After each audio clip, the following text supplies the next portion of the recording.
Assalamualaikum warahmatullahi wabarakatuh. Hukum senantiasa ada dalam kehidupan masyarakat. Hukum itu mengikat seluruh anggota masyarakat. Adakah suatu masyarakat tanpa hukum? Jawabnya tidak ada. Sekalipun masyarakat tersebut hidup dalam suasana yang amat sederhana, terpencil, dan tidak terpengaruh oleh teknologi. Demikian juga dalam masyarakat perkotaan, nilai-nilai hukum mengikat dan harus dipatuhi oleh warganya. Dalam hidup bernegara, hukum menjadi alat untuk menciptakan ketertiban dan keadilan. Suatu masyarakat atau negara pastilah hidupnya akan kacau apabila hukum tidak dilaksanakan oleh masyarakat tersebut. Mengapa harus ada hukum dalam pergaulan hidup manusia?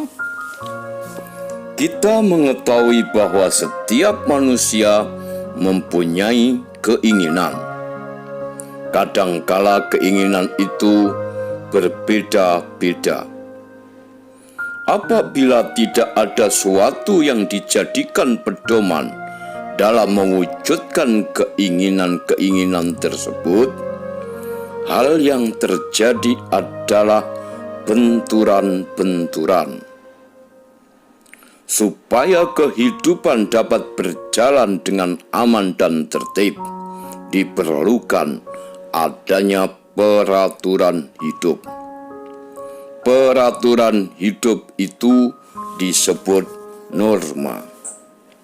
Apakah norma itu?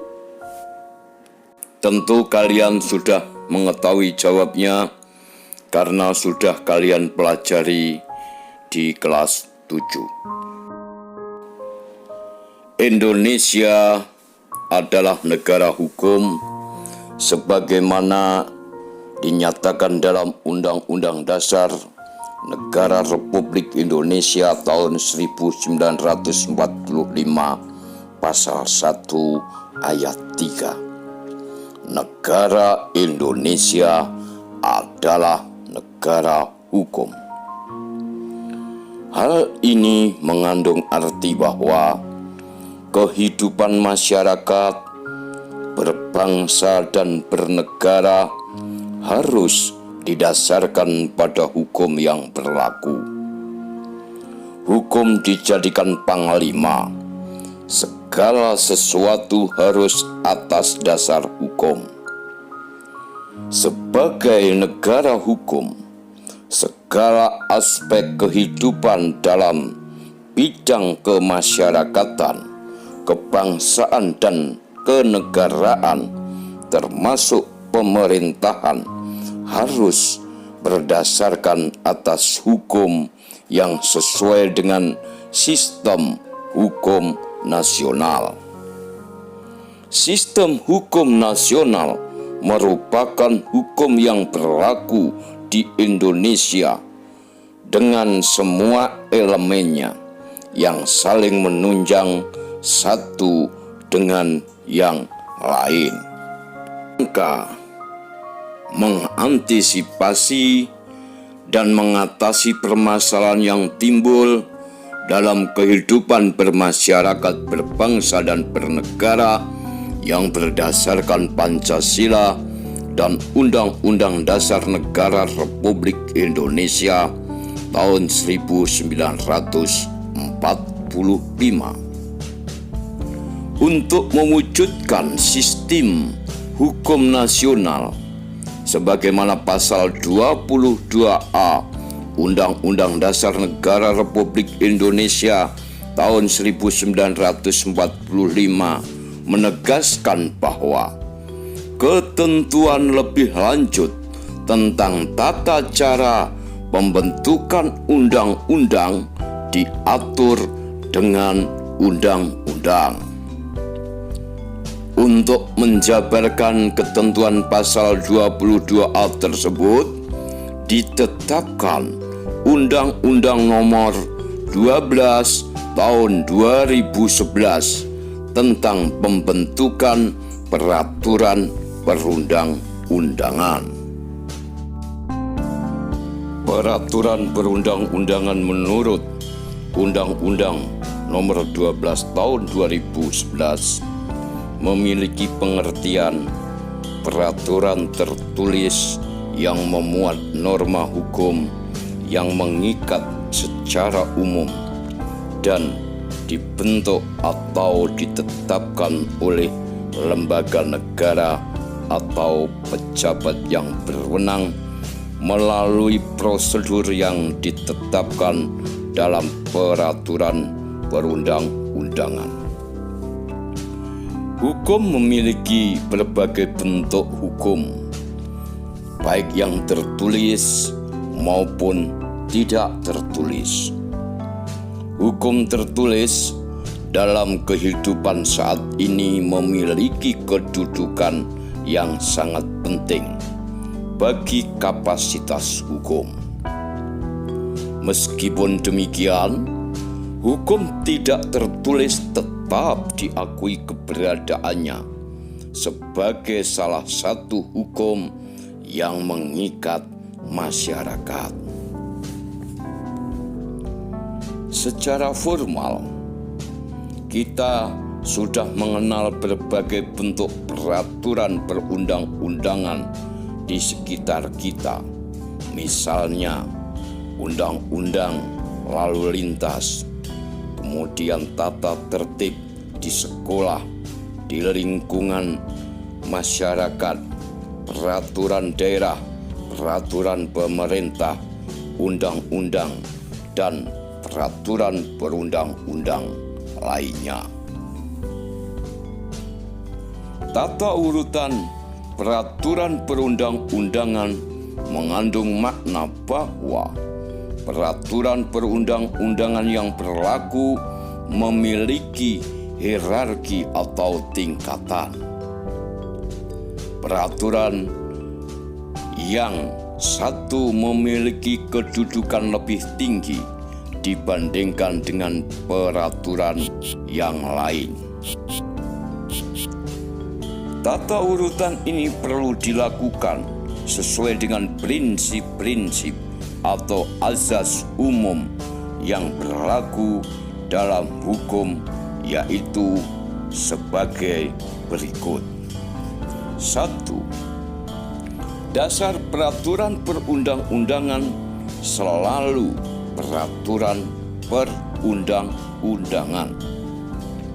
2. Hanya peraturan perundang-undangan tertentu saja yang dapat dijadikan landasan yuridis.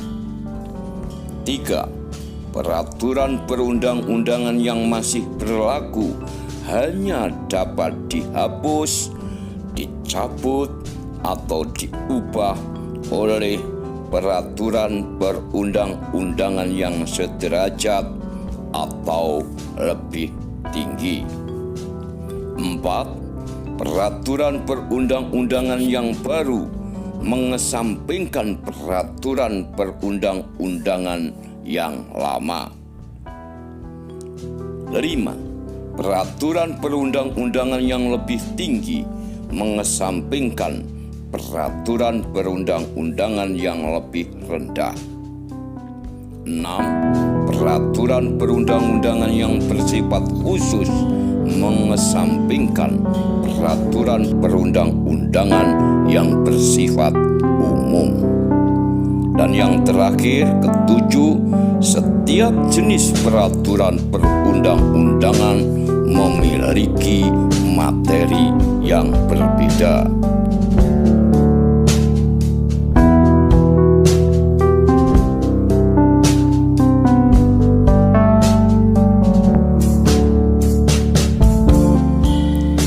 Jenis dan hierarki peraturan perundang-undangan di Indonesia sesuai pasal 7 Undang-Undang Nomor 12 Tahun 2011 tentang pembentukan peraturan perundang-undangan terdiri atas A. Undang-Undang Dasar Negara Republik Indonesia tahun 1945. Ini merupakan undang-undang yang tertinggi. B. Ketetapan MPR. C. Undang-undang atau peraturan pemerintah pengganti undang-undang. D.